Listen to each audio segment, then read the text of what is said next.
biotechnology is the process of genetics and the concept of genetics. Genetics is just the science of heredity. So to understand that, you first have to understand what heredity is. Heredity is just the transmission of characteristics through genes. So these genes, they help to determine the individual characteristics of living things.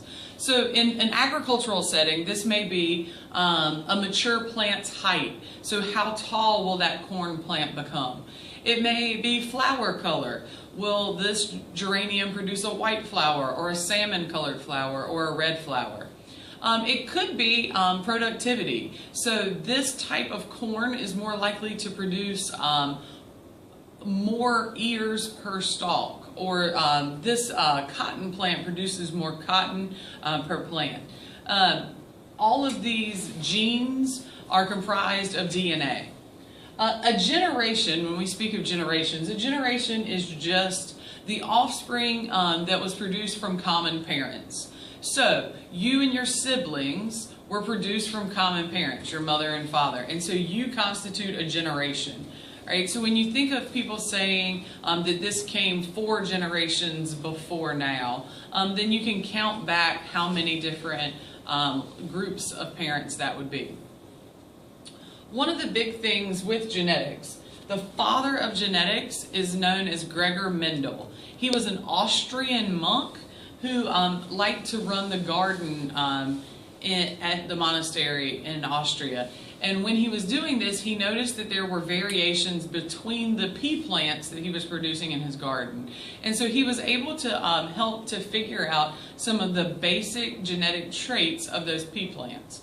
So one way that we're going to be able to illustrate that is through the use of what's called a Punnett square. All right, so a Punnett square is just showing how the different genotypes, so a genotype are the expression of genes, whereas a phenotype is what you, a plant, and a cat, what you look like, okay? So he worked with peas, and one of the main things he looked at is whether the pea plant formed a round pea or a wrinkled pea. And so he would say that a round pea would be a big R, and a wrinkled pea would be a little r. So in this, if a pea plant had 2 round traits, so it was homozygous dominant, so 2 big R's, and it produced plants with a homozygous recessive plant, so that would be 2 small r's. These would be the 2 genotypes of the parents. Big R, and little r. So to see what their offspring would look like, we draw a grid and we separate those traits. So each box from the father would get a big R, and each box from the mother would get a little r. And so then we put from both sides, we typically represent with the uppercase letter first, followed by the lowercase letter.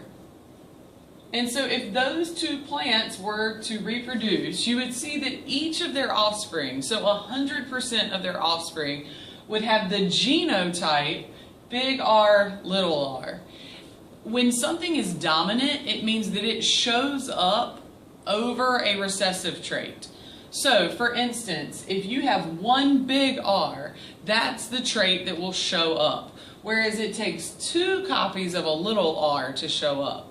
So that means that in this scenario, all of the offspring of these 2 pea plants would be heterozygous, 1 of each, with round peas.